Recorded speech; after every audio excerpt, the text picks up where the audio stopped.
Sinabi ko na, Daddy. Madami pa akong gustong gawin. Isipin niyo naman ang kapakanan ko kahit minsan. Anong kapakanan ang sinasabi mo? Sa tingin mo ba magkakaganito ko kung hindi kita iniisip? Ayokong mangyari sa iyo ang mga sinasapit ng iba dyan. Basta ka na lamang hahatak ng mapapangasawa mo, ganun ba? At anong gusto niyo? Basta ko na lamang din tanggapin ang lahat ng sasabihin niyo? Napahiya na akong minsan at hindi tinanggap ng lalaking gusto niyo para sa akin, kaya for once, hayaan niyo naman akong mabuhay sa paraang gusto ko. Matagal nang nagpakabinibini si Lorraine. Pinong kilos at hindi makabasag pinggan. Bagay na hindi naman totoong siya, alang-alang sa lalaki na gusto ng kanyang daddy para sa kanya. Nag-iisa lang siyang anak at gusto niya sanang pahangain ng daddy niya kahit isang beses lamang kung sakali na mapapaibig niya ang bilyonaryong doktor na si David. Ngunit malaking kabiguan matapos niyang malaman na may anak na ito sa iba. At ngayon ay balak naman siyang ipa-blind date ng daddy niya sa isa sa 4 na anak ng isang senador. Sa sama ng loob, pumunta si Lorraine sa bar para doon maglabas ng sama ng loob niya. Matagal-tagal na din nung huli niyang bisita dito. College pa lang yata siya noon. Ma'am, may request po ba kayo maliban sa beer na to? Ang manager ng bar ang nag-serve ng alak para kay Lorraine. Naka-bleach ang buhok nito ng kulay dilaw, maskulado ang pangangatawan. Waiter ka ba dito? Tanong ni Lorraine, mukhang malinis na lalaki ang kaharap niya at masasabing gwapo sa kahit anong anggulo. Bakla ka ng taon? Ako ang manager dito. Kulang lang kami sa tao kaya ako ang nag-serve sa'yo.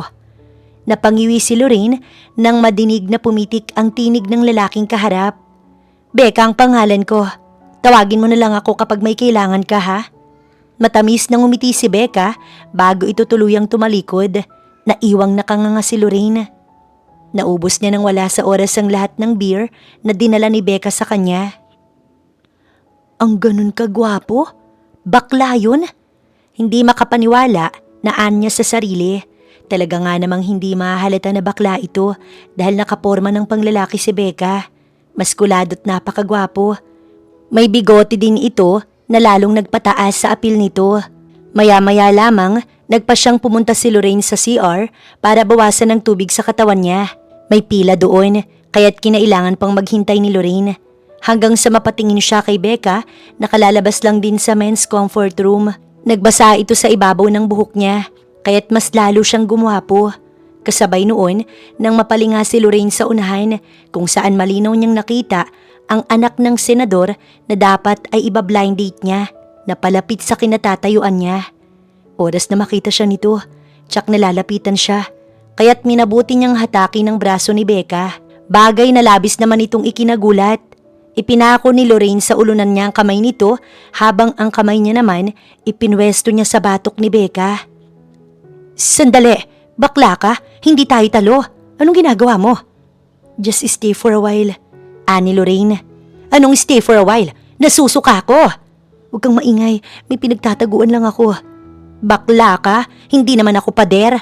Hahalikan kita oras na may lumabas pa dyan sa bibig mo.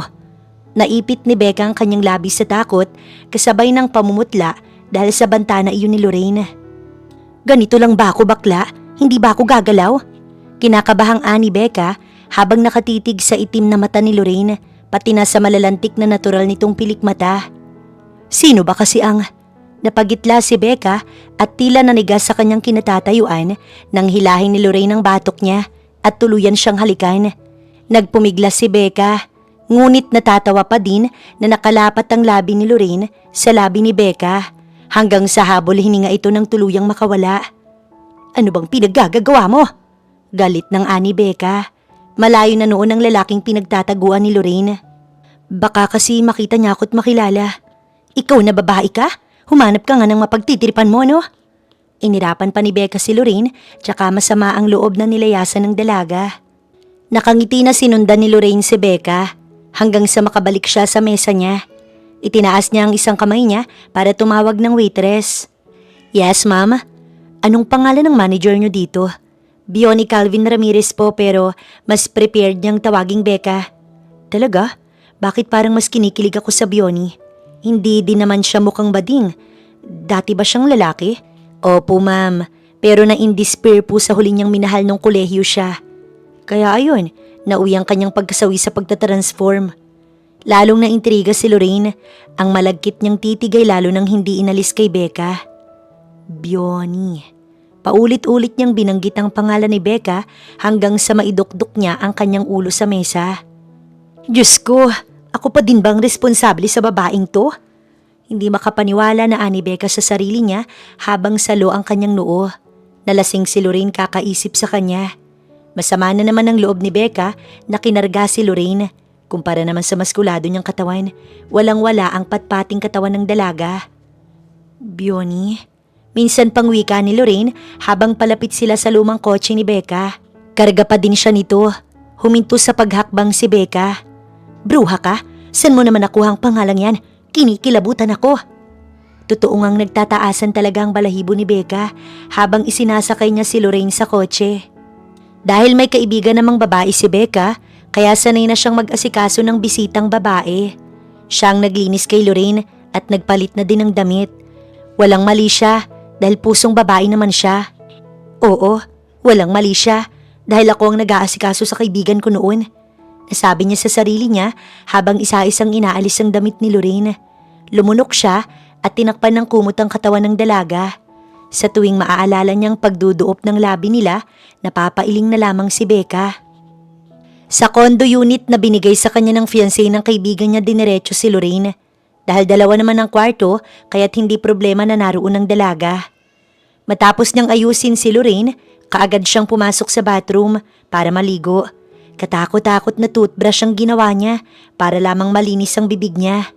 Mga lason kayo? Anong tingin niyo sa akin? Mababalik ako? No, hindi na ako babalik.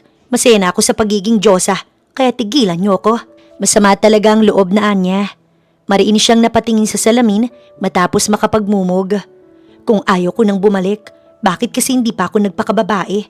Patungkol niya sa kanyang itsura, ang kanyang pisikal na kaanyuan, wala pa ding pagbabago mula noon. Lalakit maskulado pa din. Maging ang kanyang bigote, nagsusumigaw na siya ay lalaki. Mariin niyang ipinilig ang kanyang ulo. Bakla ka ng taon dahil sa'yo napapaisip tuloy ako. Patungkol niya kay Lorraine. Bowa, nasan ka na ba? Iligtas mo ko. Niyakap ni Becca ang kanyang sarili na para bang binabangungot. Tulad ng dating ginagawa ni Becca, tuwing umagay maaga pa din siyang nagising. Nasa kusina siya noon. Naka-floral siyang boxer habang topless at ang apron lamang na may Cinderellang design ang suot-suot niya. Todo bigay pa siya sa pagmamasa para gumawa ng tinapay. Nang manigas siya na parang poste sa kanyang kinilalagyan, nang tapikin ni Lorraine ang kanyang malamang puwetan. Sexy mo ah. Nakangitiring ani Lorraine habang hawak ang baso. Paano ka nakarating dyan? Tsaka bakit may papalo ka pa? Parang takot na takot si Becca habang nakatingin sa dalaga. Ang sexy mo eh. Pwede bang dumalaw ako dito ng madalas? Hindi! Kaagad at agresibo na wika ni Becca. Pinandilatan niya si Lorraine. At bakit? Single naman ako. At tulad nga ng sabi mo, hindi tayo talo. Maging magkaibigan tayo. Ayoko, may boyfriend ako. At saka hindi ako nakikipagkaibigan sa gaya mo. Eh di, paghatian natin yung boyfriend mo. Kagat labi habang kikindat-kindat na ani Lorraine. Alam mo, umuwi ka na. Hindi na ako natutuwa sa presensya mo. Leave me alone. Natawa lalo si Lorraine, tsaka naupo sa mataas na upuang naroon sa kusina. Ang mata niya'y napako sa rabit na ipit na nasa unahan ng buhok ni Becca. Ano bang klaseng tingin yan? Huwag mo nga akong titigan ng ganyan. Bakit naman? Nga pala, Bioni ang itatawag ko sa'yo kaysa sa Becca. Feeling ko, mas bagay yun sa'yo. Katunog ng honey. Whatever. Kapag nakakain ka na, umalis ka na at huwag ka nang babalik pa dito, okay? Umirap si Becca, tsaka nagpatuloy sa pagmamasa. Isang surgeon si Lorraine sa isang sikat na hospital kung saan nagtatrabaho ang lalaking dati niyang nagugustuhan. Ngunit matapos ng gabing nakasama niya si Bioni ay tila isang bula na naglaho ang nararamdaman niya para kay David. Ngunit ang anak ng senador na iyon ay halata na walang balak na tantanan si Lorraine dahil hanggang sa hospital sinusundan pa rin siya nito. Kailan ba kasi mangyayari ang date natin? I-schedule mo na. Walang patid ito sa kakasunod kay Lorraine. Pwede ba? Nasa trabaho ako. Hindi mo ba nakikita? Wala akong pakialam. Alam naman ng daddy mo na interesado ako sa'yo. Bakit hindi na lang ang daddy ko ang ligawan mo? Huwag mo kong idamay sa mga pakulo mo. May boyfriend na ako at malapit na kaming magpakasal. Talaga? Ako ba yung tinutukoy mo? Mayabang nitong sagot. Huwag kang umasa dahil wala kahit nakatiting. Masungit na sabi ni Lorraine. Samantala si Becca, kaagad na tinawagan ng kaibigan. Hello? Kailan ba ang uwi mo? Ano? Sa hospital ka na nagtatrabaho? Ibig sabihin, hindi ka na uuwi sa unit. Bumalik na lang kaya ako sa bahay ko. Matunog na natawa si Boa sa linya. Bakit naman? Hindi mo ba gusto sa kondo? Bigay ni David sa'yo yun ah. Oo nga pero kasi feeling ko may hindi magandang mangyayari kapag doon ako nag-stay. Ano ba kasing nangyari sa'yo? Bakit hindi mo ikwento? Ikinuwento ni Becca ang lahat ng mga nangyari dahilan para mas malakas na matawa si Boa. Bakla ka ng taon. Akala ko naman dadamayan mo ko. Bakit kasi hindi ka nalang magpakalalaki? Feeling ko, nagustuhan ka nun. Isipin mo, bakit ka niya hahalikan kung wala naman siyang gusto sa'yo? Ay hindi na no, anong balak niya sa akin? Okay na ako sa estado ko. Bioni, magpakalalaki ka na. Para din makabalik ka na sa inyo. I'm sure na may miss ka na ng daddy mo. Iyon ang huling sinabi ng malapit na kaibigan ni Becca sa kanya matapos ay nagpaalam na ito dahil tapos na daw ang break. Kinagabihan, umasa si Becca na hindi niya na makikita pa si Lorraine. Ngunit nagulat na lamang siya nang sumulpot sa tagiliran niya ang dalaga at bumulong pa. Good evening, sweetheart. At ano na naman ang sadya mo dito? Diyos ko, tantanan mo na akong bakla ka. Maawa ka naman sa akin. Ikaw naman masyado ka. Gusto ko lang uminom. Wala ka bang trabaho? Bakit kayo inom? Siguruhin mo na kaya mo ang sarili mo ha? Hindi na kita ihahatid. Tandaan mo yan. Matiis mo kaya ako? Nakangiti si Lorraine mula nang magsimula siya. Hindi niya inalis ang kanyang mata kay Becca hanggang sa hindi niya namalayan ang paglapit ng lalaking may gusto sa kanya. Si Patrick, ang anak ng senador na inirereto sa kanya ng kanyang daddy. Bakit mag-isa kang umiinom dyan? Kung gusto mong mag-bar, pwede mo naman akong tawagan. Nakangiting wika ni Patrick tsaka naupo sa isang upuan kaharap sa mesa ni Lorraine. At anong tingin mo sa akin? Ikatutuwa akong makasama ka? Bakit kita tatawagan kung alam ko naman na pwede kong tawagan ng boyfriend ko? Boyfriend? Malakas na natawa ang binatang kaharap ni Lorraine. Sa tingin mo, mapapaniwala mo ko sa mga pinagsasasabi mo. Pero kahit na may boyfriend ka, madali lang para sa akin na agawin ka. Gusto mo ba simulan ko na? Dahan-dahang lumapit si Patrick kay Lorraine nang hindi sinasadya na mabangga ni Becca ito. Ano ba? Paglingon ni Patrick ay halos manliit siya kung gaano katangkad ang nakabangga sa kanya. Idagdag pa ang maganda nitong pangangatawan. Ang kunot na noo ni Becca lalong nadagdagan nang makita niya si Lorraine. Honey! Dinamba ni Lorraine ng yakap si Becca. Sandali, ano ba? Dahil nahiya si Becca na ipakita ang pagiging malambot niya, pinanindigan niya ang pagpapanggap niya bilang lalaki sa harap ng kung sino na hindi naman niya kilala. Sino yan? Tanong ni Patrick. He's my boyfriend. Napatingin si Becca sa kanya ng matalim. Tila gustong gusto nitong tanungin kung kailan pa sila nagkaroon ng relasyon. Sinabi ko na diba, may nobyo na ako kaya't kalimutan mo ng pagpapantasya sa akin. Matapang na wika ni Lorraine nang tignan na naman siya ni Becca na para bang masusuka ito. Hindi ka naman ganun kaganda para habul-habulin. Nasabi na lamang ni Becca sa kanyang isipan. Boyfriend? Yang ganyang itsura? Tingnan mo nga, bakit may mantika sa nguso yan? It's lip balm, idiot. Nakasimangot na singhal ni Becca. Ang pitik sa boses nito hindi na naman naitago kaya't bahagyang kinabahan si Lorraine na baka mabuko sila ni Patrick. Ngunit siguro nasagad na din ang presensya ni Becca hanggang sa marahan itong inalis ang kamay ni Lorraine at iniwan ito doon. Bioni, sandali! Akmang habulin pa ni Lorraine si Becca pero pinigil siya ni Patrick. Tingnan mo nga, yan ba ang sasabihin mong boyfriend mo? Halata na nagpapanggap kayo. Sa pagkakaalam ko, hindi naman straight na lalaki ang taong yun. Nakakatakot ang itsura niya. Pero pasalamat na lang ako dahil lalaki din ang gusto niya. Kaya malabo na maging magkarelasyon kayo. Halika na't sumama ka sa akin. Sa pilitang hinila ni Patrick si Lorraine hanggang sa makalabas ng bar. Sandali nga, saan mo ba ako dadalhin? Bitiwan mo ako, ano ba? No, ayaw mo nang sinusuyo ka, hindi ba? Oras na mabuntis kita, sinisiguro kung ako din ang makakatuluyan mo. Nakangisi si Patrick, tsaka buong puwersa na binuksan ang pinto ng kotse para isakay doon si Lorraine. Bitiwan mo ako! Ano ba? Nagpupumiglas si Lorraine. Gusto niya nang sumigaw, ngunit kanino naman siya hihingi ng tulong. Napahinto si Patrick sa paghatak kay Lorraine nang makitang panibagong kamay na nakahawak sa kabilang braso ni Lorraine.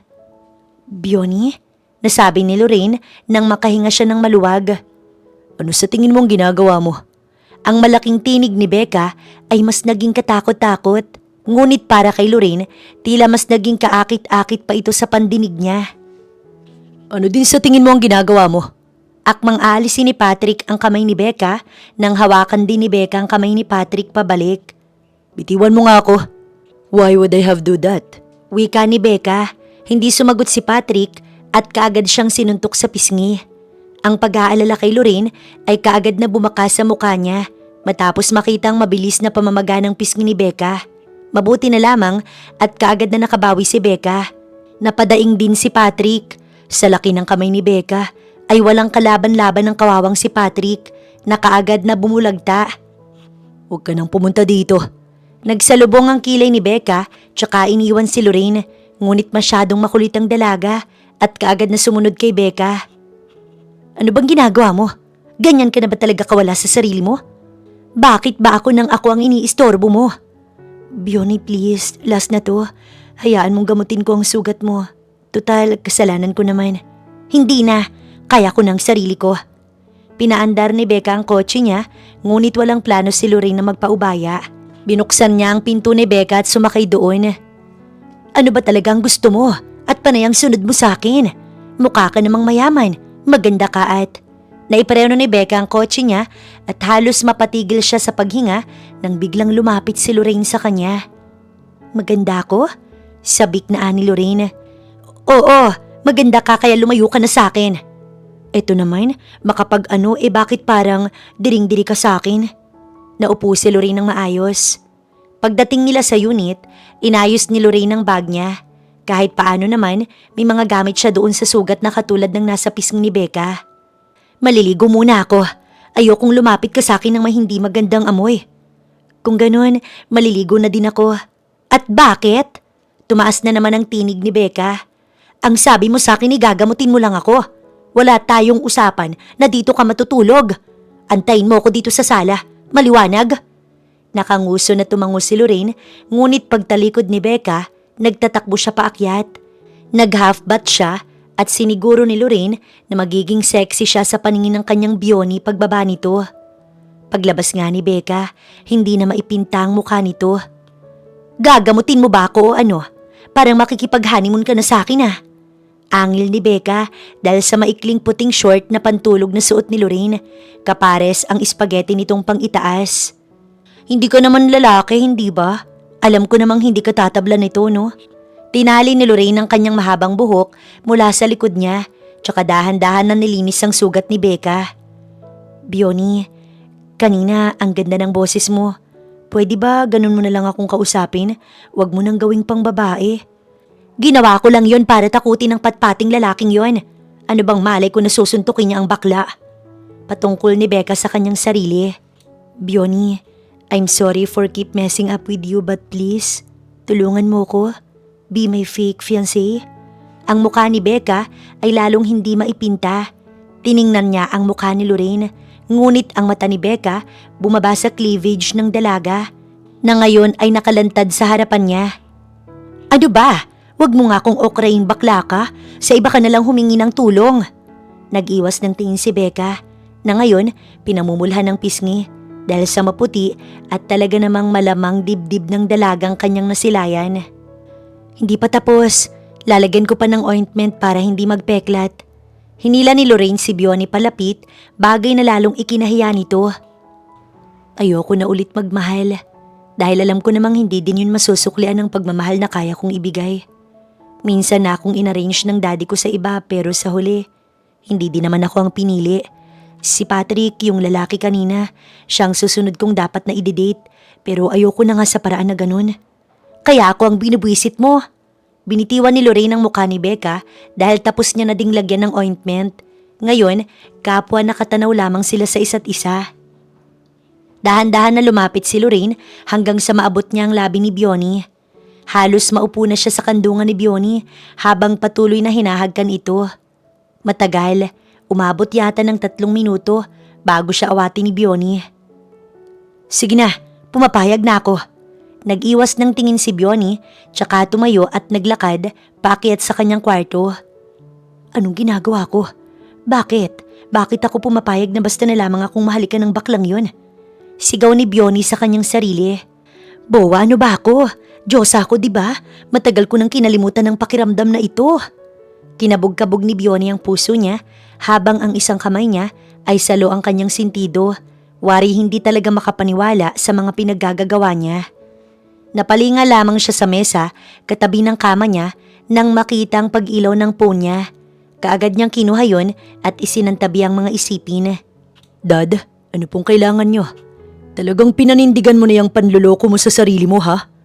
Dad, umuwi ka dito. Ipaliwanag mo sa harap ko na gusto mo ngang magpakaganyan habang may basbas kang kinakasama dyan sa kinilalagyan mo. Nanlaki ang mata niya. Hindi niya akalain na malalaman nito kaagad ang tungkol kay Lorraine. Dad, she's my friend. Kaibigan, may kaibigan bang basta na lamang hinahalikan? Lintik kang bata ka. Anak, kung nagkakaganyan ka dahil lang sa pinakaikalamanan ko noon ng buhay mo, umuwi ka na't ipaliwanag sa akin ang nais mo. Kinaumagahan ay nakapadyama na si Bionnie nang bumaba sa kusina. Dibotonis din ang damit na pang itaas niya. Napagitla siya ng masaksihan ang paghahalo ni Lorraine sa maliit na kasirola. Tila nabaliktad naman ang kanilang sitwasyon. Si Lorraine naman ang naging kaakit-akit sa paningin niya. Ang kilay ni Bionnie ay nagsalubong matapos ay inalis niya ang damit niya pang itaas at ipinatong iyon sa balikat ni Lorraine. Umakit ka na sa kwarto mo't maligo. Ako nang magluluto. Ihahatid kita pagkatapos. Bionnie, bakit parang may nagbago sa'yo? Guni-guni mo lang yon, bilis na. Mula din si Becca o mas kilalang Bionnie sa mayamang pamilya. Ngunit naglayas nga ito matapos lokohin ng kanyang nobya noon. Sinubukan pa siyang hanapan ng daddy niya ng magiging nobya. Ngunit dahil sa depres, nauwi ang desisyon ni Bionnie na wag nang magmahal ng babae. Ngunit sa kauna-unahang pagkakataon, may muling babaeng kumulit sa kanya para bumalik sa kung ano siya dati. Akala ni Bionnie, buo na ang loob niya na tahakin ang daang nais niya. Ngunit sa tuwing makakasama niya si Lorraine, hindi niya naiiwasang magnilay-nilay. Maganda ang mood ni Lorraine dahil pinagluto siya ni Bionnie. Ngayon naman ay ihahatid pa siya nito sa hospital. Itigil mo nga ang kangingiti mo dyan. Wala naman tayong napagkasunduan na bawal ngumiti. Bionnie, salamat. Wala pa akong ginagawa, kaya wag ka muna magpasalamat. Ano ba? Bigla ay napalayo si Bionnie kay Lorraine. Feeling ko, hindi na ikaw ang Bionnie na nakilala ko sa bar noong nakaraan. Malaki na ang pinagbago mo, Bionnie. Hindi yun ganun, okay? Hininto ni Bionnie ang kotse sa tapat ng hospital, tsaka niya pinagbuksan si Lorraine. Mag-ingat ka, uuwi na ako. Nakangiti si Lorraine nang tumingkayad at inabot ng kanyang labi ang pisngi ni Bionnie, tsaka nagtatakbo papasok sa hospital. Masama ang mukha ni Bionnie hanggang sa makalayo si Lorraine, ngunit dahan-dahan din naman na sumilay ang ngiti sa kanyang labi. Kinikilig na ba ako na to? Tanong niya pa sa sarili niya bago tuluyang sumakay sa kotse. Maaga niyang hinatid si Lorraine dahil uuwi siya sa kanila para makausap ang kanyang daddy. Kaya lang hindi niya naman nakalain na may bisita siya sa pagbalik niya sa kanyang unit. Mukhang desidido ito na makausap siya dahil inantay pa siya nito sa harap ng pinto. Magandang araw po. May kailangan kayo? You must be Bionnie Ramirez. Am I right? Opo, ako nga po. May problema po ba? I am your soon-to-be father-in-law. Daddy ako ni Lorraine. Natigilan si Bionnie. Hindi niya alam kung paano haharapin ang bagay na ito. Pumasok po tayo sa loob. Kabado pa si Bionnie ng mga sandaling yun dahil baka mahalata siya ng daddy ni Lorraine. Hindi niya naman nanaisin na maikasal si Lorraine dahil sa kapabayaan niya. Gumawa muna ng mainit na kape si Bionnie bago lapitan ng ama ni Lorraine. Kinakabahan siya sa maaari nitong itanong sa kanya. Maliban doon ay nag-aantay pa sa kanya ang daddy niya. Ano po ang sinadya niyo dito? Tumikhim pa si Bionnie dahil sa takot na baka pumiyok ang kanyang tinig sa harap ng ama ni Lorraine. Kinakabahan siya dahil seryoso ang mukha nito habang nakatanaw sa kanya. Gaano mo ba kamahal ang anak ko? Walang ano-ano nang ganoon ang ibungad nito kay Bionnie. Bagay na kamuntikan ng ikalaglag ng panga niya. Ngunit maya-maya ay nag-iba ang emosyon ng ama ni Lorraine. Alam kong naikwento na ng anak ko ang tungkol sa nais kong mangyari sa kanya. Ngunit dahil sa iyo, mukhang hindi na iyon matutuloy. Naku, nagkakamali po kayo ng akala. Ako po't si Lorraine ay... Oo, alam ko na, nagsasama na kayo. Kaya nga hindi na ako makikialam pa. Basta't ipangako mo lang na hindi mo siya sasaktan. Sandaling natigilan si Bionnie. Halata na mahal nito ang sariling anak, kaya't ganoon na lamang ang pagpaplano nito sa kinabukasan ni Lorraine. Mabait naman ang anak kong yon. Sadyang may attitude lang talaga, iho. Kung hindi din naman masamay, maaari kayong manatili sa bahay para hindi naman mapalayo sa akin ang anak ko. Sawari ko'y mahal na mahal ka niya. Hindi makapaniwala na tiningnan ni Bionnie ang ama ni Lorraine. Iniisip niya kung anong dapat niyang sabihin upang hindi ito maniwala. Pero naalala niyang pumayag siya sa kasunduan nila ni Lorraine. Opo, hayaan niyo't kakausapin ko si Lorraine. Huwag niyo siyang alalahanin. Hanggat nasa tabi ko siya, aalagaan ko ang anak niyo. Salamat kung ganon. Hindi na din ako magtatagal dahil may lakad pa ako. Inubos ng ama ni Lorraine ang kape na hinain ni Bionnie sa kanya. Tsaka ito tuluyang nagpaalam. Nakahinga ng maluwag si Bionnie nang mawala ng tuluyan sa paningin niya ang ama ni Lorraine. Nag-uumpisa pa lang pero parang sumasakit na ang ulo ko. Kumakamot sa ulo si Becca. Pagbalik sa loob, kaagad siyang nag-ayos ng sarili. Ang luma na naman niyang kotse ang dinrive niya dahil wala namang iba. Kung tamaan talaga si Bionnie ng kamalasan ay talaga naman. Malapit na siya noon sa mansyon ng mga Ramirez nang harangin siya ng kapulisan sa daan. May problema po ba? Inosente pa siyang nagtanong nang ibaba niya ang salamin ng bintana ng kanyang kotse. Nilahad ng pulis ang kamay nito sa kanya. Lisensya po, sir. Ano? Kasi... Bumaba po muna kayo kung wala at makipag-usap sa amin. Nasabunutan na lamang ni Bionnie ang kanyang sarili sa inis. Pangalan po? Bionnie Calvin Ramirez. Pagkasabi niya noon, tinignan siya ng pulis. Kilala ang apelyido nila at iginagalang. Kaya naman ang isang Ramirez na walang lisensya at matitikitan ay parang kahiya-hiya naman. Sir, sigurado kayo? Kayo po si Sir Bionnie? Paniniguro ng pulis na kumakausap sa kanya. Hanggang sa maya-maya lamang, dumating si Mr. Jonathan, ang mayordomo ng mansyon ng mga Ramirez. May salamin ito sa mata, natural na puti ang buhok, 6 at 5 talampakan ito at mas malaki ang pangangatawan, doble kaysa kay Bionnie. Master Bionnie, nandito po ako para sunduin kayo. Sandali naman, yung kotse ko. Sir, mai-impound po muna ang kotse nyo kung wala kayong lisensya na maipapakita. Anang pulis. Tinanaw ni Bionnie si Jonathan at umaasa na may gagawin ito para sa kanya. Sir, nasa mansyon po ang mga kotse nyo. Hindi nyo na kailangan pang lumang yan. No, yan ang unang kotseng nabili ko sa bar. Babawiin ko yan. Siguruhin yung hindi yan magagasgasan na. Ani Bionnie sa pulis, ngunit kabado lamang itong tumingin kay Bionnie. Sadyang luma na ang kotse niya at may gasgas ng talaga kaya't napapaisip ito kung bakit bawal pa ding magasgasan. Nakasimangot si Bionnie nang maupo sa kotse. Hindi mo man lang talaga ginawa ng paraan ng kotse ko. Sir, ang batas ay batas. Hindi po magugustuhan ng chairman kung dadaanin nyo sa pangalan ng lahat. Walang pinagbago ang itsura nyo. Sabihin nyo po, anong pakiramdam na makatikim ng kapwa nyo lalaki? Parang nandidiri na ani Jonathan kay Bionnie. Ang balahibo din ni Bionnie ay talaga namang nagtayuan. Saan nyo naman po nakuha ang palayaw na Becca? Ako ba'y sinusundan nyo?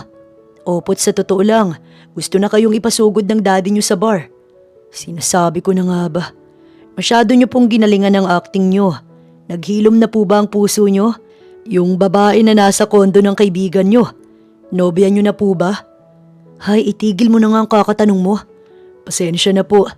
Pagdating sa mansyon ng mga Ramirez, ay ang ama ni Bionnie ang bumungad sa kanya.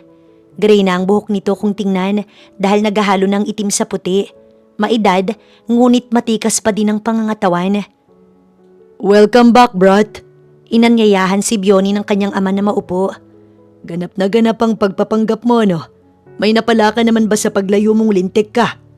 Dad, wala nga akong plano na mag-asawa. Oh, sino yung binabahay mo?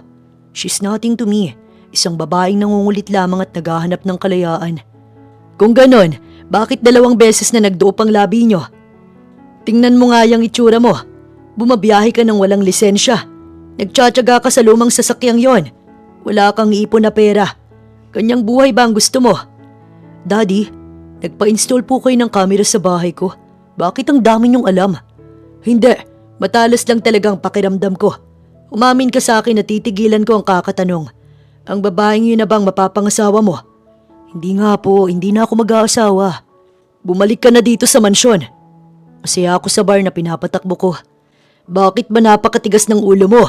Talagang mas pipiliin mo pa ang bar na yon kaysa sa negosyo natin. Sige, piliin mo ang buhay na gusto mo. Ngunit wag mo kong sisisihin kung magiging kapalit iyon ang buhay ng taong hahadlang sa akin.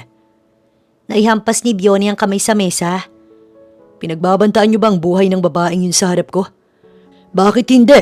Wala lang naman siya sa iyo, hindi ba? Tumawa ng malakas ang tusong matanda. Wala naman talaga itong balak na masama. Sadyang nais niya lamang makuha ang sagot. Ngunit base sa reaksyon ni Bionnie, hindi niya na kailangan pang magtanong. Lihim na mula sa mafia organization ang pamilya ng mga Ramirez. At sa pagkakaalam ng ama ni Bionnie, minsan nang lumutas ng isang misyon noon si Bionnie sa ibang bansa pa upang kumalap ng impormasyon. Nagpanggap ito doon bilang isang bakla, kaya't batid ng Ginoo na ang lahat ng pakulo ng kanyang anak ay isa lamang talagang palabas. Nagpapanggap lamang si Bionnie upang makatakas sa kanyang obligasyon bilang mafia, bagay na pinakakinaayawan niya. Ang tanyag nilang pangalan ay may maitim din na lihim. Ngayon pa lang nagsasabi na ako sa inyo. Wag niyo siyang gagalawin. Wala siyang kinalaman sa akin at wala din siyang ideya kung anong klase kong tao. Sumimangot si Bionnie nang madinig ang malakas na tawa ng kanyang daddy. Nakakatakot ka masyado, anak. Umuwi ka na dito, yun lang ang gusto ko. Oh, sa iyong kotse yan? Gulat na ani Lorraine nang magkasabay sila ni Bionnie papasok sa kondo ng hapon ding yun. Nasa paggawaan pa ang lumang kotse ni Bionnie. Ayaw na sanang ipakuha ng daddy niyang lumang kotse. Pero may sentimental value ito para kay Bionnie kaya hindi siya pumayag. Bahay mo ba to? Bakit ba dito ka uwi ng uwi? Napakasungit naman ito. May uwi akong Korean food. Tara, sabay tayong kumain. Magiliw na anyaya ni Lorraine. Umirap na lamang si Bionnie. Nandito kanina ang daddy mo. Sinaktan ka ba niya? Anong ginawa niya sa'yo? Nag-aalalang ani Lorraine tsaka isa-isang chinek si Bionnie. Wala siyang ginawa sa akin. Sinabi mo ba sa kanya na pumunta dito? Hindi hindi ko nga din alam na pupuntahan ka niya dito. Tinanong ka ba niya kung ano kita? Sorry talaga't nadadamay ka pa dito. Nakasimangot si Lorraine. Bakit hindi ka nalang kumuha ng lalaki na totoong magmamahal sa'yo? Kaysa naman nagpapanggap ka dyan na in love ka sa akin. Maya-maya ay ani Bionnie, tsaka sumandal sa mesa, kaya't ngayon ay nakaharap na siya sa likod ni Lorraine. Hindi ka ba nandidiri sa akin sa tuwing nilalapit mo ang sarili mo? Bakla ako. Ano naman, mas okay pa nga yatang magmahal ng katulad mo. Napasinghap si Lorraine nang hilahin ni Bionnie ang kanyang pulsuhan. Sa laki nito, ganoon na lamang kabilis para kay Bionnie na ipako siya sa mesa na kanina lang sinasandalan ng binata. Talaga? O baka pinaglalaruan mo ko? Ilang beses kang nabroken, nasaktan ng totoong lalaki, kaya gusto mo sa aking gumanti. Ang pagitan ng kanilang muka, kakaunti na lamang, sapat upang maramdaman nilang pareho ang pagbuga ng hininga ng bawat isa. Magmahal ka ng nararapat para sa'yo. Ani Bionnie, habang dahan-dahang bumababa ang paningin sa labi ni Lorraine, na ngayon dahan-dahan ding kinakagat ng dalaga, habang si Lorraine naman nakapako lamang ang paningin sa mata ni Bionnie. Ayoko, feeling ko may iba na akong gusto. O bakit hindi siya ang hingan mo ng tulong sa halip na ako? Dahil baka hindi niya rin ako matanggap.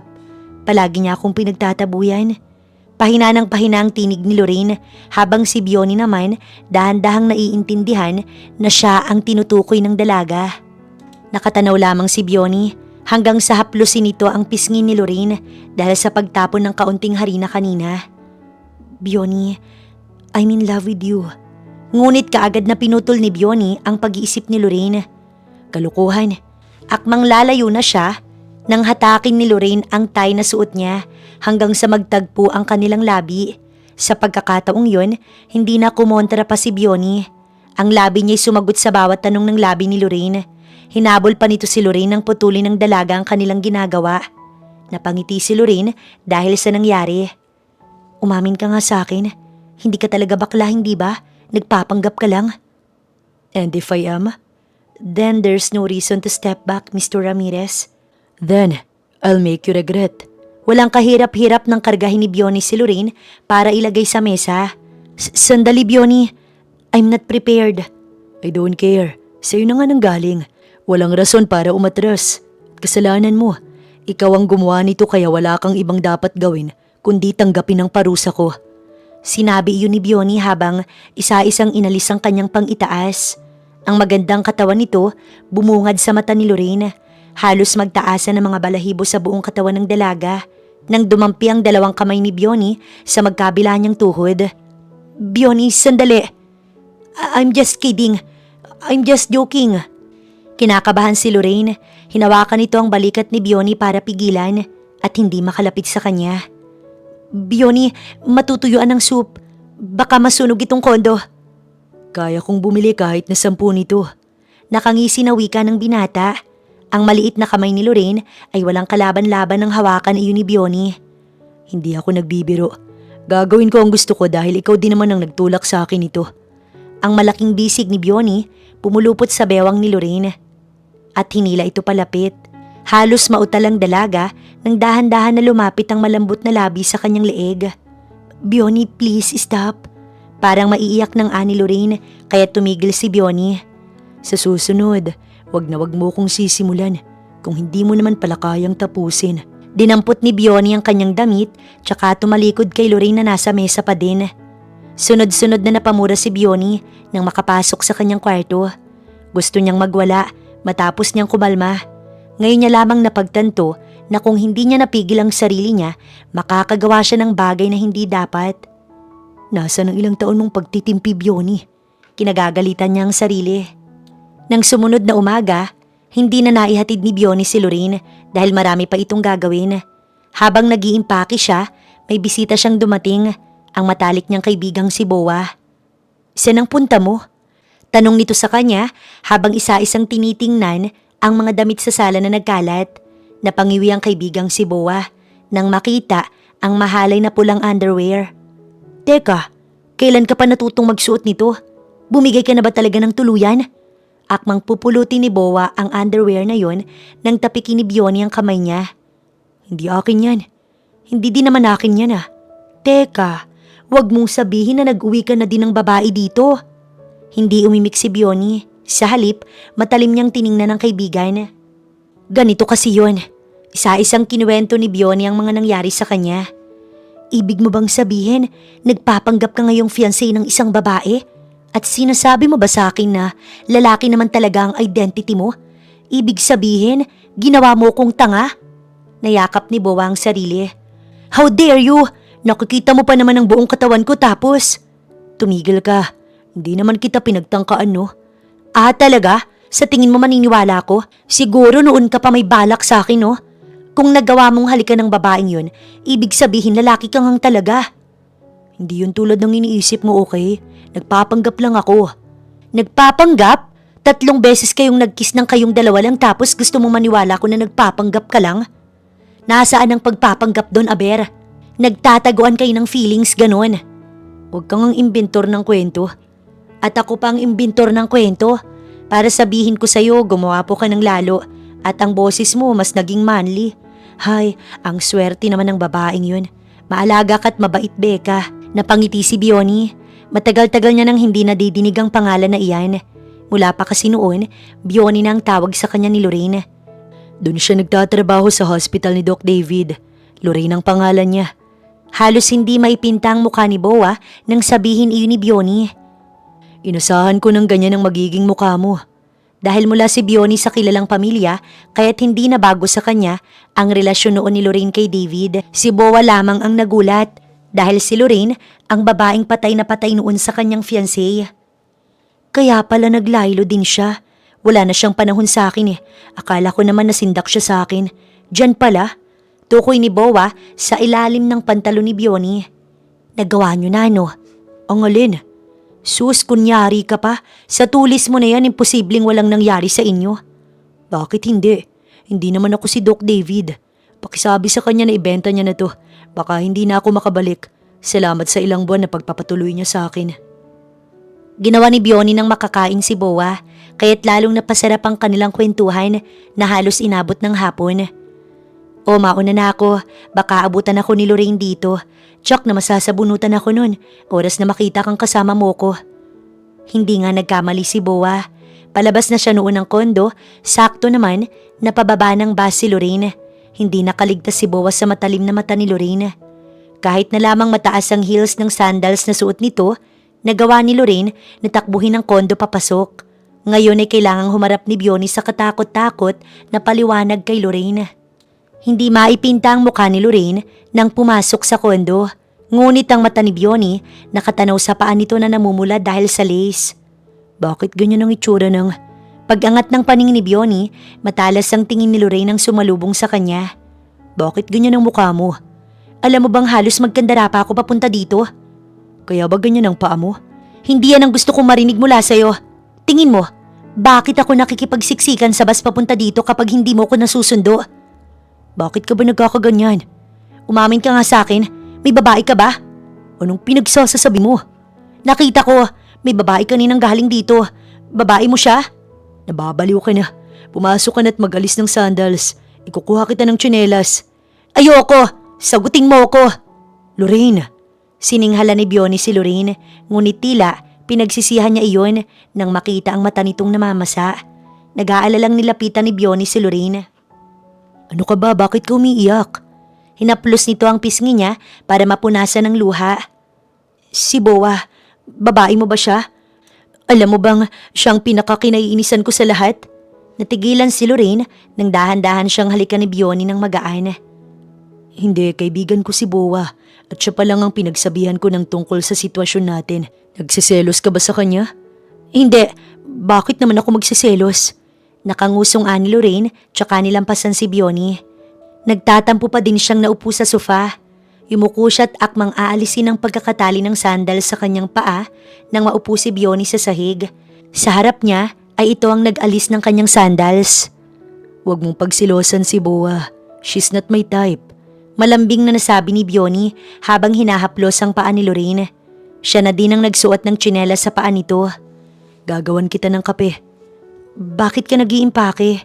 Nasa mood na si Lorraine nang sundan si Bioni sa kusina. Nangako ko sa daddy mo na doon tayo mag-i-stay. Ha? Naiwang nakanganga si Lorraine. Hindi niya naman din kasi alam na may planong ganoon si Bioni. Gusto mo na ba ako? Yun ang tumatakbo sa isip ni Lorraine, ngunit iba ang nasabi niya. Yung kiss kanina, para saan yun? Alam kong hindi ka titigil sa pagtatanong kanina. Halik lang ang alam kong paraan para mapatigil ka. Magpahinga ka muna. Ikakarga ko na sa kotse ang mga gamit, okay? Tumalikod si Bioni. Sinungaling, alam ko namang intensyon niya talagang halikan ako. In denial pa. Isa-isang kinarga ni Bioni ang mga gamit sa kotse. Sigurado ka na ba na uuwi tayo sa bahay? Hindi ka ba mahihirapan? Mahihirapan lang ako kapag nagpasaway ka sa akin. Make sure na hindi mo ko ipapahamak sa bahay niyo, okay? Ani Bioni, tsaka umirap at pinagbukas ng pinto si Lorraine. Sakay na. Napangiti si Lorraine nang umandar ang kotse. Hanggang kailan natin to gagawin? Hanggang sa mawala na ang plano ni Daddy. Matagal na natahimik si Lorraine hanggang sa magsalita na naman ito. Salamat sa'yo.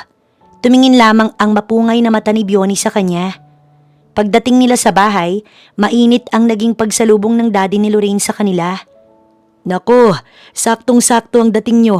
Nagpahanda ako ng pagkain para sa inyo. Dad, nag-expect ba kayo na dadating kami?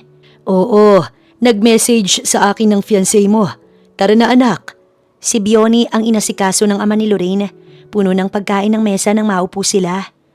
Pinahanda ko na din ang tutulugan nyo sa itaas. Namin? Dad, may sarili naman akong kwarto. O bakit? Ikakasal din naman kayo. Bakit hindi pa agahin? Kung mabuntis ka swerte. Aba, kung iiwan ka ng nobyo mo, bakit ko kayo ipagtatabuyan ng anak mo? Napangiwi si Lorraine dahil sa sinabi ng ama. Ngunit kahit anong pangungumbinsi niya na paghiwalayin sila ng kwarto ni Bionnie, wala na itong nagawa pa. Ano yan? Ani Lorraine, nang paglabas niya sa bathroom, naroon ang ilang unan sa pagitan ng kama na tutulugan nila. Pareho naman nating hindi to gusto. Para mas mapaaga ang tapos nito, sundin na lang din natin ang daddy mo. Pajama t-shirt ang isuot mo. Tapos nang iayos ni Bionnie ang kanilang mga gamit, kumuha na din siya ng isusuot bago dumiretso sa bathroom. Nakanguso na ipinikit ni Lorraine ang kanyang mata. Di tulad noon na nagsiselfone siya bago matulog, para bang gusto niya na lamang matulog kaagad kaysa makita si Bionnie na makakatabi niya. Bakit parang umatras naman kaagad ang buntot mo? Parang nung nakaraan lang gustong gusto mo kong kagatin. Nahiga si Bionnie sa kabilang parte ng kama. Napabangon si Lorraine. Teka, bakit naman topless ka? Ganito akong matulog. Hindi ako nakakatulog nang hindi nakatopless. Huwag kang mag-alala, hindi naman kita pagtatangkaan Paano kung makakatulog nito kung... Napasinghap si Lorraine nang biglang bumangon si Bionnie. Dahilan para magtagpo ang kanilang mga mata. Sabi ko nga, matutulog na Tumalikod si Lorraine tsaka nahiga. Sinubukan niya talagang matulog, ngunit mukhang walang plano ang isip niya na makapagpahinga. Akmang ididilat niya ang mata niya nang dahan-dahan niyang maramdaman ang pagkislot ng kung ano. Nakumpirma niyang kumot iyon nang dumampi sa kamay niya ang tela. Good night. Naramdaman ni Lorraine ang dahan-dahan na pagtama ng malambot na bagay sa labi niya. Nang idilat ni Lorraine ang mata niya, ay malambot na labi ni Bionnie ang naroon. Nasa gilid siya ng kama at nakaluhod sa harap ni Lorraine habang hinahagan ng kanyang labi. Nang alisin ni Bionnie ang labi kay Lorraine, kapwa nakatanaw sila sa isa't isa. Hindi naman ako maingay Bakit kailangan mo kong halikan? Naghihilig ka kanina. Patay mali siya na ani Bionnie tsaka tumayo. Hindi pa ako natutulog, Bionnie Ramirez. Huwag mo nga akong lukuhin. Ano kasi? Hindi na mahugot ni Bionnie ang sasabihin niya. Nang hilahin siya ni Lorraine, paupo sa kama. Ang kaninang kama nila na may harang na mga unan, nagulo na lamang ng ganoon kabilis. Anong ginagawa mo? Sinimulan ng gapangan ng takot si Bionnie nang maupo sa kandungan niya si Lorraine. Nasa labas ang daddy at palagay ko ito talaga ang gusto niyang mangyari. Ani Lorraine, tinanaw ni Bionnie ang pinto ng kwarto nila. Naroon nga ang ama ni Lorraine. Nako, magkakaapo na ngang talaga ako. Akala ng kaibigan ko'y mauunahan niya ako. Kung kaya niyang mag-apo patutunayan kung kaya ko din. Ang pinakamamahal kong Lorraine, mag-aasawa na siya't malalayo sa akin. Ngunit kapalit naman ito ang pagkakaroon ko ng apo. Sir, hindi po ba masyadong bulgar naman itong ginagawa natin? Anang kasambahay nila? Sabik na akong magkarga ng apo ko.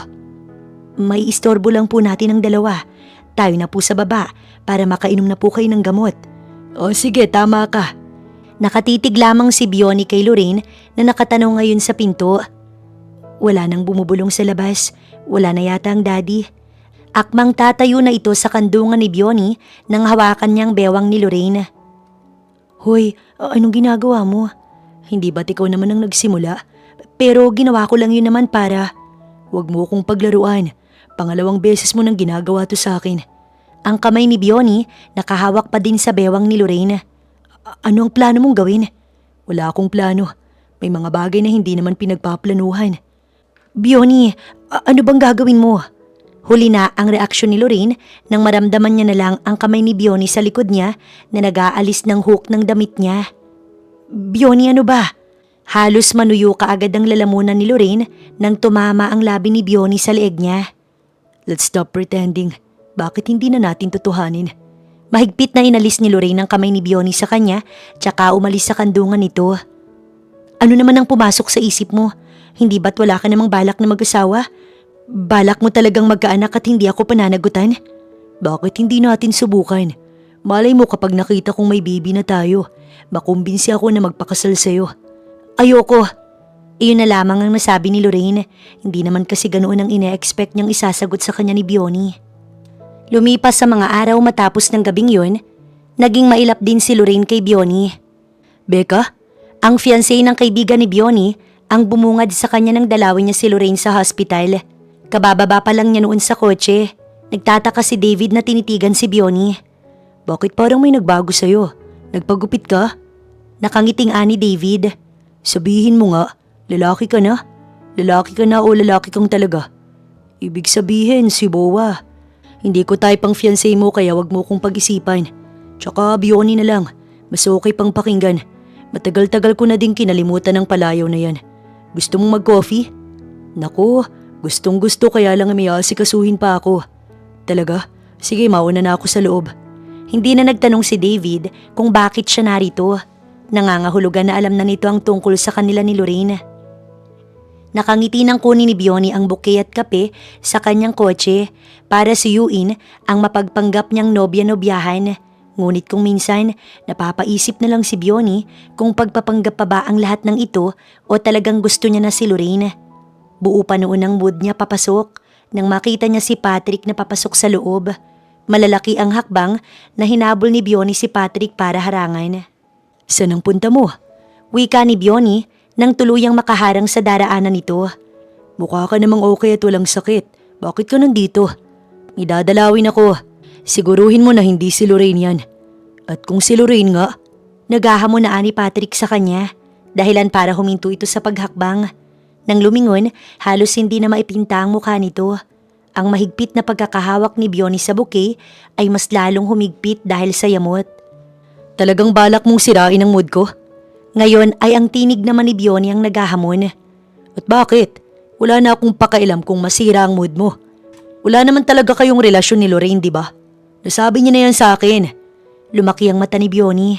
Hindi niya inasahan na si Lorraine pa talagang magsasabi ng plano nilang ito. Alam ko na. Inamin niya na kaya umalis ka sa daraanan ko. Hoy, sandali! Pinakausap pa kita! Habol na ani Patrick kay Bionnie na humahakbang na papunta sa floor ni Lorraine. Kung kanina'y hindi maipinta ang mukha ni Bionnie, mas lalo na ngayon habang tinatahak niya ang daan paakyat sa huling hagdan papunta kung saan naroon ang office ni Lorraine. Marahas niyang binuksan ang pinto hanggang sa makita niyang abala si Lorraine sa pag-check ng mga chart sa harap nito. Bionnie, anong ginagawa mo dito? Nagulat ang dalaga dahil hindi naman siya nag-expect na makikita niya si Bionnie ngayon. Napatingin pa si Lorraine sa dala ni Bionnie. Ngunit sa halip na makatanggap siya ng sagot mula sa binata, malakas lamang nitong isinara ang pinto habang matalim na nakatingin sa kanya. May problema ba? Bakit ganyan kang makatingin? How about me? Did I do something bad to you? Wala pa ring emosyon na pinapakita si Bionnie. Wala. Bakit mo na itanong may problema ba? Kung ganun, ano ang rason mo't kailangan mo pang sabihin na nagpapanggap lang tayo? Para saan lahat ng to? Pinakita ni Bionnie ang mga dala niya, ang bouquet at kape na pangsuyo niya sana. Masama ang loob niya na ibinaba sa mesa ang mga dala niya, kasabay noon ang pagpasok din ng lalaking punot dulo ng kanyang galit. Ano bang nagawa ko sa'yo't ganyan ka sa'kin? Wala, pero ang lalaking yun meron. Hindi makapaniwala na tinignan ni Lorraine si Patrick nang ituro ni Bionnie. Ang kanyang reaksyon ay nagtatanong kung ano ba ang tungkol dito. Pinagmamalaki lang naman sa akin ng walang yang yan na nagpapanggap lang tayo. At sa'yo pa yun galing mismo, hindi ba? Ang cool. Ngayon pumili ka sa amin. Bionnie, ano bang nangyari sa'yo? Bakit mo ko kailangang papiliin? Pumili ka. Did you love him? Kaya mo ba sinasabi sa kanya kasi gusto mo siya? Na-realize mo na gusto mo siya? Bionnie, hindi ko maiintindihan hanggat hindi mo sinasabi kung bakit ka nagkakaganyan. Because I'm fucking jealous. Nagsiselos ako sa kanya. Nagsiselos ako sa mga lalaking lalapit sa'yo, sa magiging dahilan ng pagngiti mo, at sa mga magiging dahilan pa. Bionnie? Gusto kong madinig mismo sa labi mo. Ano ang lalaking yan sa'yo at ano ko? Eh di wala, anong ini-emote mo dyan? Umirap si Lorraine habang si Bionnie naiwang nakanganga. Hindi niya tuloy na iwasang tanungin ang sarili niya kung na-overact lang ba siya dahil baka maagaw si Lorraine sa kanya. Sinabi ko lang ang totoo sa kanya. Pero hindi nangangahulugan na magugustuhan ko siya, no? Kinuha ni Lorraine ang kape na dala ni Bionnie at ininom niya. Eh bakit kailangan mo pang sabihin sa kanya na nagpapanggap lang tayo? Kung wala ka naman palang gusto sa kanya. Ngumuso si Bionnie at nakahinga ng maluwag. Totoong kinabahan siya. Hindi sumagot si Lorraine. Sa halip, nilingon niya si Patrick. At anong ginagawa mo dito? Sinabi mo sa akin na nagpapanggap lang kayo ng lalaking yan. Kaya't nangangahulugan na maaari na nating ituloy ang naudlot nating pagkakaintindihan. At sinong may sabi naman sa'yo na matutuloy ang iniisip mo? Sinabi ko ang mga bagay na yon dahil hindi naman na ako kinukulit ni Daddy. He let me choose what I want kaya hindi ka nabanta. Makakaalis ka na. Hindi kita gusto. Napangiwi si Bionnie nang madinig yun. Hindi para sa kanyang binitiwan ni Lorraine, ngunit para bang mas nasaktan siya. Walang imik na umalis si Patrick, kaya tumingin si Lorraine kay Bionnie. Masyado siyang natrigger noong nakaraang gabi nang pagbantaan siya ng binata at natatakot siya na mahulog dito ng mag-isa na baka sa huli, maiwanan na naman siya at siya lang ang magmamahal na hindi kayang suklian. Kaya naman, minabuti ni Lorraine na aminin kay Patrick ang lahat nang sa ganoon makapagdesisyon na din ng tama si Bionnie. Maraming tumatakbo sa isip ni Lorraine, tulad na lamang sa kung ano ba talaga ang mararamdaman nito para sa kanya, kung bakit ito nagpapakita ng motibo na gusto siya. Pero baka din naman siya lang itong nag-iisip ng ganoon nga si Bionnie. Bakit ganyan kang makatingin sa akin? Mamaya pag uwi ko, sasabihin ko na kay Daddy ang totoo. Ayokong makulong ka dahil sa kasunduan nating to. Sorry din dahil masyado akong nakakaabala sa buhay mo. Mula ngayon, tinatapos ko na ang usapan natin. Sorry, Bionnie. Bakit mo sinasabi sa akin ang mga bagay na yan? Dahil ito naman ang totoo. Tapos na ang pagpapanggap, Bionnie. Oo, tapos na. Pwede ka nang umalis sa bahay. Salamat. Kung sakali din na kailangan mo ng tulong ko, magsabi ka lang. Tutulungan kita. Alam ng Daddy ko na asawa kita. Ikaw naman ang magpanggap para sa akin. Ano? Ano bang sinasabi mo dyan? Tinatapos ko na nga eh. Ganito din naman ang ginawa mo sa akin, di ba? Pinakilala mo ko na nobyo mo nang hindi ko alam. Naging fiancé ako nang hindi ko alam. Kaya ganun din ang gusto ko. Ginagantihan mo ko ganun? Ganun ba ang dating sa'yo? Sa tagal nang nagpanggap tayo. Kahit minsan ba naisip mong sana totoo na lang? Na hanggang ngayon ba tingin mo, nagpapanggap pa din ako? O baka plinano mo na pahulugin ako para saktan lang? Bionnie, ano bang sinasabi mo? Bakit kita sasaktan? Ewan ko. Hindi ko alam basta nasasaktan ako. Kahit wala kang ginagawa. Kung paano mo kong ipagtabuyan ngayon. Kung paano mo sabihin sa iba na nagpapanggap lang tayo. Nasasaktan ako, Lorraine. Kasi nga mahal na kita. Napatayo si Lorraine. Hindi ako naniniwala. Kailan lang panay ang taboy mo sa akin? Alam ko naman eh. Nung nakaraan, kaya mo sinabi na baka magbago ang isip mo kasi alam mong matatakot ako. Lumapit si Bionnie sa mesa ni Lorraine tsaka hinawakan ng bouquet na dala nito kanina. Para saan to? Sa tingin mo pupunta ako dito at dadalhin sa'yo to para lang magpa-cute? Para lang panindigan ng pagpapanggap na to? Bakit ako galit? Hindi ko alam. Hindi mo naman pinakita sa akin na interesado ko. Malay ko kung pinagtitiripan mo lang ako. Kung trip to sa'yo, sige. Pero gusto kong umabot yung trip ko hanggang sa maipakilala kita sa daddy ko. Daddy mo? Maliban sa pangalan, wala pa din talagang alam si Lorraine sa buhay o kahit anong background tungkol sa kanya. Kaya naman ang marinig na balak siyang ipakilala ni Bionnie sa magulang nito ay bago. Ano bang klaseng pamilya ang meron ka? Sabi mo, hindi ka naniniwala sa akin. Pero heto ka't sumama. Ngayon naman, curious ka kung anong klaseng pamilya ang meron ako. Wala akong alam kung ano ang magiging tingin mo sa akin kapag nakaharap mo na ang daddy ko. Pero alam kong magugustuhan ka niya. Sigurado ka na bang ipapakilala mo ko sa daddy mo? He wants me to marry you. Sa tingin mo sigurado na ako? Bakit ba ang sungit mo? Mula noon ganyan ka na kung pakitunguhan mo ko. Kabahan ka pag bumait ako't nagmakaawa sa'yo. Alam mo kung kailan lang nangyayari yun. Ngumisi si Bionnie na ikinataas ng balahibo ni Lorraine. Malawak na bakuran at marangyang buhay ang batid ni Lorraine na mayroon si Bionnie. Kung pagbabasihan ang mga nakikita ngayon ng mata niya, bakit sa bar ka nagtatrabaho kung ganito ka naman pala kayaman? Tatanungin din kita. Bakit ang baklang kagaya kong nagustuhan mo sa dinami-dami ng lalaki sa mundo? Kung anong sagot mo, yun din ang akin. Ipinagbukas ni Bionnie ng pinto ng kotse si Lorraine. Si Jonathan ang sumalubong sa kanila. Ang labi ni Lorraine ay nasalo niya habang humahangang nakatingin sa maganda nitong katawan. Nakasimangot si Bionnie nang humarang sa harap ni Lorraine. Saan nakatingin yung mata mo? Doon sa pinto niyo. Ang ganda kasi. Iniisip mo bang doon ako sa lalaki nakatingin? Hindi ko iniisip dahil alam ko. Huwag mo ang pagnasahan si Jonathan. Malayo na ang edad niya sa'yo. At sino namang nagsabi sa'yo na pinagnanasahan ko yung tauhan nyo? Never, over my dead body. Umirap si Lorraine pero hinila na siya ni Bionnie papasok. Pagpasok nila, naroon din ang daddy ni Bionnie.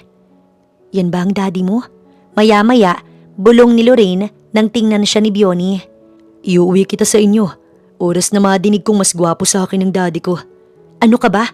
Pati ba naman ang daddy mo pagseselosan mo? Kasalanan mo. Kung hinayaan mo na lang ako sa pagiging beka ko, di sana hindi ako nagsiselos ng ganito. Halika na. Siya na ba ang fiancé mo? Nakangiti na ang ama ni Bionnie kaya't nahiya si Lorraine. She's my wife. Kunot ang noon na siniko ni Lorraine si Bionnie. Nagpakasal na kayo nang hindi ko alam. Hindi syempre, ngayon pa lang dad. Magpapakasal ako ngayon. Bionnie, ano bang sinasabi mo? Nilingon ni Bionnie si Lorraine. Magpapakasal ako sa'yo. Kung patatagalin ko pa'y baka mas mahirapan pa ako. Wala namang kaso yun anak. Pero sigurado na ba yung asawa mo? Sa itsura niya'y mukhang pati siya'y nagulat. Mahal mo ba ako o hindi? Mahal. Halos pabulong na lamang kung samagot ang dalaga dahil sa ama ni Bionnie. Para siyang binulaga na lamang basta ni Bionnie. Gusto niya naman si Bionnie at balak pa niya nga itong yayain na dalhin nila sa maayos na estado ang relasyon nila. Pero saan niya pa aayain kung road to asawa na kaagad ang ganap niya? Pumasok si Jonathan para asikasuhin ang hinihiling ni Bionnie. Hindi nakaligtas sa matalas na mata ni Bionnie ang katiwala ng kanyang daddy. May isang bagay pa akong hihilingin. Gusto kong paluwagan niyo lahat ng mga uniform ng tao dito. Yung hindi babakat ang katawan nila. Hindi ako natutuwa lalo na kay Jonathan. Napatingin lamang si Jonathan sa amo na walang kahit anong ideya. Alam niya lang ay pinatawag siya sa loob.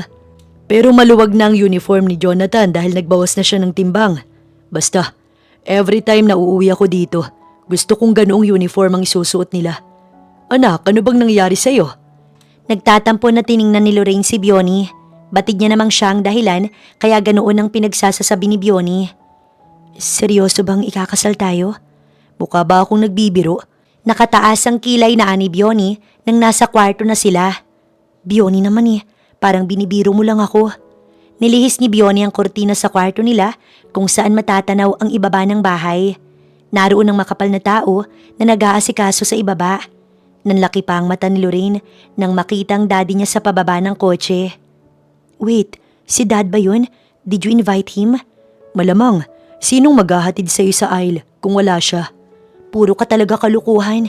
Tinapik ni Lorraine ang braso ni Bionnie. Sandali, at akong sasalubong sa dad mo. Mag-stay ka muna dito, okay? Hindi mawari ni Lorraine kung anong klaseng tao si Bionnie. Pakiramdam niya masama talaga itong pagsilosin. Kanina lamang, nangingimbulo ito kay Patrick. Ngayon ay inuwi na siya sa bahay at maya-maya lamang ay kakasal na sila. Hindi na siya magtataka kung sa makalaway buntis na siya. Naputol ang pagmumuni-muni ni Lorraine nang pumasok ang kasambahay nila Bionnie. Dala ang gown na kanyang gagamitin. Sandali, ano naman yan? Ma'am, ito po ang gown na gagamitin nyo. Pinatahi pa po ito ni Sir at halos 4 na designer ang nag-asikaso niyan kaya huwag po kayong mag-alala. Panibagong paghanga na naman ang nabuo sa isipan ni Lorraine. 1 oras pa lang yatang nakaraan mula nang sabihin nito na ikakasal sila. Pero heto na ang gown na para sa kanya. Nagdatingan na din ang ilang mga artist na mag-aayos kay Lorraine. Ma'am, ready na daw po. Magi-start ng wedding. Nang buksan ang pinto ng kwarto ay ang daddy ni Lorraine ang naroon. Nakangiti ito nang ialok sa kanyang braso. Nakangiti din naman nang kumawit doon si Lorraine. Hindi ka ba magtatanong sa akin kung bakit ako narito? Anang daddy niya habang naglalakad sila pababa sa hagdan. Hindi po, nakita ko kayong dumating kanina. Dapat ngay ako pang magpaliwanag sa inyo kung ano to. Inaasahan ko nang mangyayari to. Alam mo ba kung bakit hindi na ako nangailam sa gusto mo? Dahil ganoon na lang ang tiwala ko na mabibigay ng nobyo mo ang masayang buhay na pangarap ko para sa'yo. Kilala niyo po si Bionnie? I know him at kung saan siyang pamilya nagmula. Ngumuso si Lorraine. Naputol ang pagkukwentuhan nila dahil naroon na sila papasok sa magandang bulwagan. Maganda ang pagkakangiti ng daddy ni Bionnie habang ito naman matyagang nag-aantay sa kanilang paglapit. Thank you po. Nakipag-shake hand si Bionnie kasabay ng pagyuko bilang paggalang nang tuluyang maihatid ng ama ni Lorraine ang dalaga. Maging masaya kayo. Yun lang ang hiling ko anak. Huwag mo sana akong biguin. Makakaasa po kayo. Sagot ni Bionnie tsaka humarap kay Lorraine. Ano kaya ang malalim na rason at magpapakasal sa akin ng baklang nasa harap ko? Panunokso na ani Lorraine. Dahil nakasulat sa Bible na ang lalaki para lamang sa babae at ang babae para lamang din sa lalaki. Kaya't ang puso ng baklang kaharap mo, matagal nang nahulog sa'yo. Cheesy. Bahagyang hinampas ni Lorraine ang dibdib ni Bionnie dahil hindi niya maiwasang hindi kiligin sa banat na iyon. Sino nga ba naman kasing hindi kikiligin? Nagbar lang siya para magpalipas ng sama ng loob pero hero siya ngayon at in love na sa baklang masungit na kunwaring nandidiri pa sa kanya noon. Simulan na natin. Ani Father habang nakangiti na nakatanaw sa kanila. Para nang nahiya pa ito na maistorbo sina Lorraine sa pagkukulitan. Kung ako po ang tatanungin, baka po ipatapos ko na kaagad sa inyo. Oo di naman ang sagot naming pareho. Kinurot ni Lorraine si Bionnie tsaka minulagatan. Umayos ka nga. Isa to sa importante sa buhay natin, no? Sige na po, Father. Simulan na po natin. Kahit na ano ang arting gawin ni Lorraine, tama pa din naman ang sinabi ni Bionnie. Ang mahabang seremonya natapos din sa kanilang parehong sagot na oo. Matapos i-anunsyo na kasal na sila, kamuntik pang mawala sila sa salo-salo. Sa kwarto na tayo. Hindi naman ako gutom eh.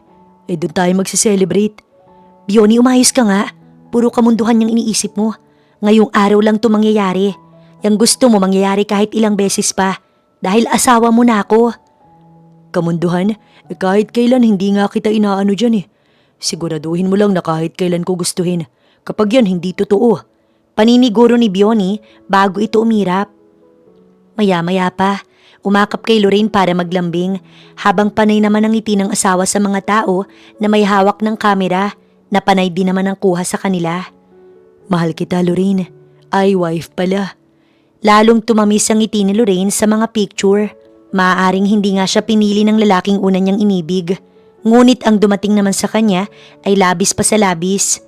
Pinili na magpakalalaki ng tuluyan at kalimutan kung ano ang pananaw noon dahil sa pagmamahal sa kanya.